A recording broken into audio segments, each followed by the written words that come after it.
ओम श्री गणेशाय नमः। जय श्री गणेश। प्रिय श्रोताओं, आप सभी को ज्येष्ठ अधिक मास विभुवन संकष्टी चतुर्थी की हार्दिक शुभकामनाएं। आप सभी पर विघ्न विनायक भगवान श्री गणेश की कृपा सदा सर्वदा बनी रहे। आज सुनेंगे विभुवन संकष्टी चतुर्थी के शुभ अवसर पर विभुवन संकष्टी चतुर्थी व्रत कथा। तो प्रेम से बोलिए गौरी पुत्र गणेश की जय, शिव जी माता पार्वती की जय। जय श्री गणेश। प्रिय श्रोताओं, विभुवन संकष्टी चतुर्थी का व्रत अधिक मास की कृष्ण पक्ष की चतुर्थी तिथि को रखा जाता है। यह 3 साल के उपरांत आता है, इसलिए यह व्रत बेहद ही श्रेष्ठ माना जाता है। इस दिन विघ्न विनायक भगवान श्री गणेश की विधि विधान से पूजा आराधना की जाती है, व्रत रखा जाता है और चंद्रोदय होने पर चंद्रदेव को अर्घ देके व्रत संपन्न किया जाता है। इस दिन भगवान गणेश को फूल, अक्षत, द्रोणी, चंदन से पूजा की जाती है। मौसमी फल और मिष्ठान का भोग लगाया जाता है। इसके साथ ही जनेऊ और दुर्वा भी अर्पित की जाती है। तत्पश्चात संकष्टी चतुर्थी की व्रत कथा सुनने के पश्चात आरती करके पूजा संपन्न की जाती है और चंद्रोदय होने पर चंद्रदेव को अर्घ देके व्रत पूरा किया जाता है। उसके बाद प्रसाद ग्रहण करके व्रत खोला जाता है। माना जाता है कि यह व्रत रखने से सभी विघ्न दूर हो जाते हैं और पुत्र की लंबी आयु होती है और लंबे समय से आ रही घर में बाधाएं दूर हो जाती है।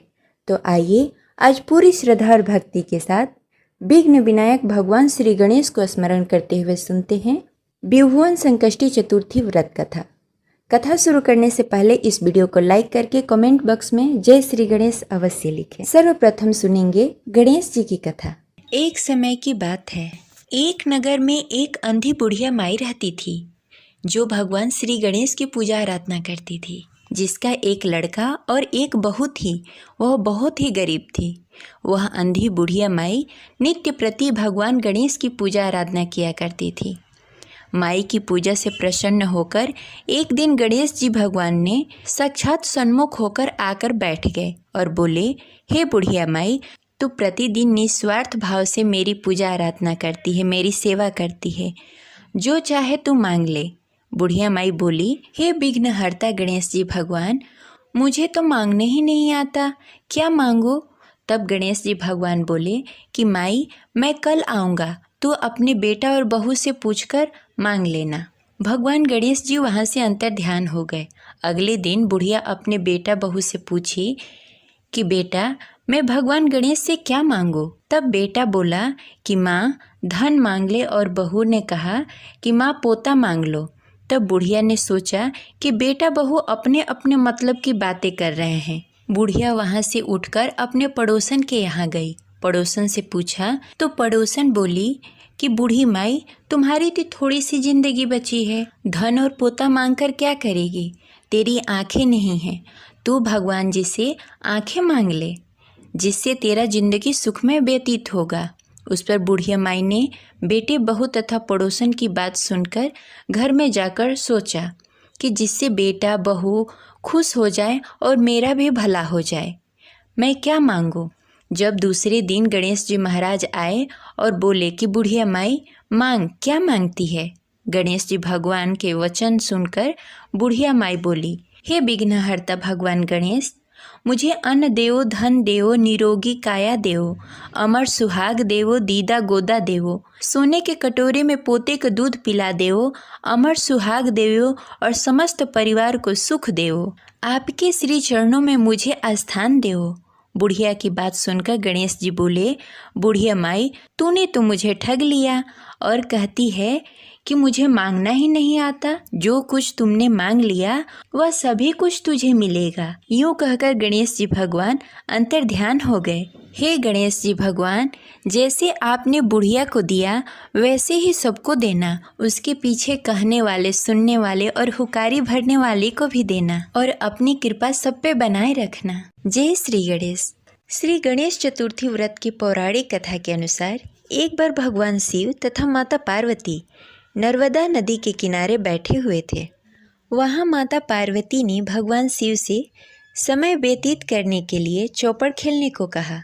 भगवान शिव चौपड़ खेलने के लिए तैयार हो गए, परंतु इस खेल में हार जीत का फैसला कौन करेगा, यह प्रश्न उनके समक्ष उठा।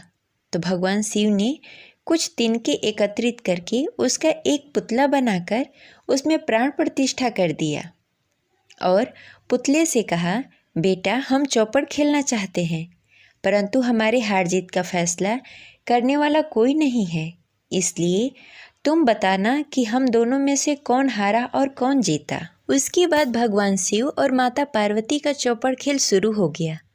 यह खेल 3 बार खेला गया और संयोग से तीनों बार माता पार्वती ही जीत गई। खेल समाप्त होने के बाद बालक से हार जीत का फैसला करने के लिए कहा गया, तो उस बालक ने महादेव को विजयी बताया। यह सुनकर माता पार्वती क्रोधित हो गई और क्रोध में उन्होंने बालक को लंगड़ा होने का और कीचड़ में फंसे रहने का श्राप दे दिया। बालक ने माता पार्वती से माफ़ी मांगी और बोला, हे माता, यह मेरे अज्ञानवश ऐसा हुआ है, मैंने किसी द्वेष भावना से ऐसा नहीं किया है। बालक द्वारा क्षमा मांगने पर माता पार्वती ने कहा, यहाँ गणेश पूजन के लिए नाग कन्याएं आएंगी, उनके कहे अनुसार तुम गणेश व्रत करो, ऐसा करने से तुम मुझे प्राप्त होगे। यह कहकर माता पार्वती शिव के साथ कैलाश पर्वत पर चली गई। 1 वर्ष के बाद उस स्थान पर नाग कन्याएं आईं। तब नाग कन्याओं से श्री गणेश के व्रत की विधि मालूम करने पर उस बालक ने 21 दिनों तक लगातार भगवान श्री गणेश का व्रत किया। उसकी श्रद्धा से भगवान गणेश प्रसन्न हुए। उन्होंने बालक को मनोवांछित फल मांगने के लिए कहा। उस पर उस बालक ने कहा, हे भगवान श्री गणेश, हे विघ्नहर्ता, मुझ में इतनी शक्ति दीजिए कि मैं अपने पैरों से चलकर अपने माता पिता के साथ कैलाश पर्वत पर पहुंच सकूं और वे यह देखकर प्रसन्न हो। तब बालक को भगवान श्री गणेश वरदान देकर वहां से अंतर्ध्यान हो गए। इसके बाद वह बालक कैलाश पर्वत पर पहुंच गया और कैलाश पर्वत पर पहुंचने की अपनी कथा उसने भगवान शिव को सुनाई। चौपड़ वाले दिन से माता पार्वती भगवान शिव से विमुख हो गई थी, अतः देवी के रुष्ट होने पर भगवान शिव ने भी माता पार्वती को मनाने के लिए बालक के बताए गए व्रत के अनुसार 21 दिनों तक व्रत किया। इस व्रत के प्रभाव से माता पार्वती के मन से भगवान शिव के लिए जो नाराजगी थी वह समाप्त हो गई। तब इस व्रत की विधि भगवान शिव ने माता पार्वती को बताई। यह सुनकर माता पार्वती के मन में भी अपने पुत्र कार्तिक से मिलने के लिए इच्छा जागृत हुई। तब माता पार्वती ने भी 21 दिनों तक भगवान श्री गणेश का व्रत किया तथा दुर्वा, फल, लड्डू से गणेश जी का पूजन अर्चन किया। व्रत के 21 दिन के बाद भगवान कार्तिकेय स्वयं माता पार्वती जी के पास आ गए। उस दिन से श्री गणेश चतुर्थी का यह व्रत समस्त मनोकामनाओं की पूर्ति करने वाला व्रत माना जाता है। इस व्रत को करने से मनुष्य के सारे कष्ट दूर होकर मनुष्य को समस्त सुखों की और सुविधाओं की प्राप्ति होती है। प्रेम से बोलिए गौरी पुत्र गणेश की जय। ऐसे ही फागुन मास के संकष्टी चतुर्थी की दूसरी कथा के अनुसार, एक बार की बात है, एक आदर्श राजा का राज्य था। वह राजा अत्यंत धर्मात्मा थे। उनके राज्य में एक अत्यंत सज्जन ब्राह्मण रहता था। उसका नाम विष्णु शर्मा था। विष्णु शर्मा के 7 पुत्र थे। वे 7 अलग अलग रहते थे। विष्णु शर्मा की जब वृद्धावस्था आ गई तो उसने सब बहुओं को कहा कि तुम गणेश चतुर्थी का व्रत किया करो। विष्णु शर्मा स्वयं भी इस व्रत का पालन किया करते थे। आयु हो जाने पर यह दायित्व वह अपने बहुओं को सौंपना चाहते थे। जब उन्होंने बहुओं से इस व्रत को करने के लिए कहा तो बहुओं ने आज्ञा ना मानकर उनका अपमान कर दिया।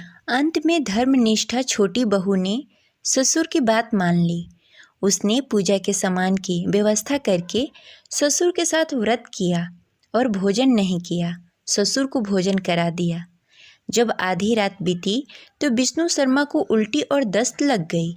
छोटी बहू ने मल मूत्र से खराब हुए कपड़े को साफ करके ससुर के शरीर को धोया और पोंछा। पूरी रात बिना कुछ खाए पिए जागती रही।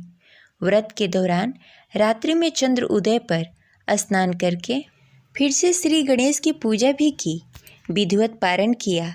विपरीत स्थिति में भी अपना धैर्य नहीं खोया। पूजा और ससुर की सेवा दोनों श्रद्धा भाव से करती रही। गणेश जी ने उन दोनों पर अपनी कृपा की। अगले दिन से ससुर के स्वास्थ्य ठीक होने लगा और छोटी बहू का घर धन्य धान्य से परिपूर्ण हो गया। फिर तो अन्य बहुओं को भी इस प्रसंग से प्रेरणा मिली और उन्होंने अपने ससुर से क्षमा मांगते हुए फाल्गुन कृष्ण पक्ष संकष्टी चतुर्थी का व्रत किया और साल भर आने वाली हर संकष्टी चतुर्थी व्रत करने का शुभ संकल्प लिया। भगवान श्री गणेश की कृपा से सभी का स्वभाव सुधर गया। ये रही दूसरी कथा।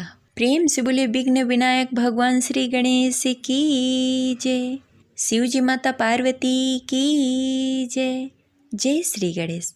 आशा करते हैं आपको यह कथा अच्छी लगी होगी, तो इस वीडियो को लाइक करें और ज़्यादा से ज़्यादा लोगों को शेयर करें। मिलते हैं अगले वीडियो में, तब तक के लिए हर हर महादेव। जय शिव शंभो।